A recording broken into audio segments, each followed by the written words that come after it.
এবার নাটোরে হাম পরিস্থিতির খবর জানাবো, যোগ দিচ্ছেন দেবাশিস কুমার সরকার। দেবাশিস, হাম পরিস্থিতির কি খবর নাটোরে? টিকার সরবরাহ কি পর্যাপ্ত পরিমাণ আছে কিনা? কি বুঝলেন ভাই? অনলি যেটাই চাই। বুশরা, হাম পরিস্থিতির যে সর্বশেষ পরিস্থিতি সেটা হচ্ছে নাটোর এ পর্যন্ত বিগত 5 তারিখেও আমরা জানিয়েছিলাম যে 100-র নিচে হামের লক্ষণযুক্ত রোগীরা হাসপাতালে এসে চিকিৎসা নিয়েছেন, কিন্তু এই গত 5 দিনে হাম লক্ষণ নিয়ে হাসপাতালে চিকিৎসা নিতে আসা রোগীর সংখ্যা 133 জন। তার মানে হামের যে প্রকোপ সেটা কিন্তু বাড়ছে এবং বর্তমানে নাটোর সদর হাসপাতালে 10 জন সহ অন্যান্য হাসপাতালে আরো 14 জন, মোট 24 জন শিশু এই চিকিৎসা নিচ্ছেন নাটোর জেলায়।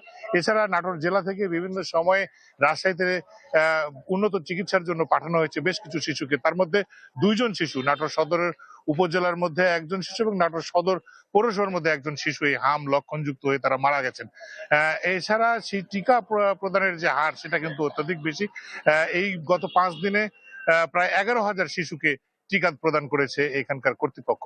আমি সিভিল সার্জনের সঙ্গে সকালবেলা কথা বলেছি, তিনি আমাকে জানিয়েছেন যে হামের টিকার কোনো সমস্যা বা অভাব নেই। এখানে টিকা দিতে আসার লোকও বেশ প্রচুর এবং যে পয়েন্টগুলোতে টিকা দেওয়া হচ্ছে সেখানে কিন্তু এক প্রকার ভিড়ই লেগে থাকছে সবসময়।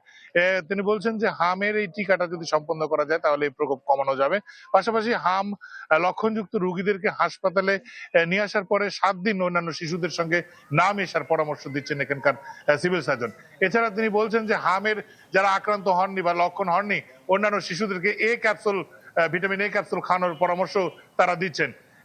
এছাড়া বুশরা, আরেকটি কথা যে প্রশাসনের তরফ থেকে জানানো হয়েছে আতঙ্কিত হবার মতো কোনো পরিস্থিতি তৈরি হয়নি, তারা সব বিষয়ে সজাগ রয়েছেন। বুশরা। দেবাশিস, আপনাকে ধন্যবাদ।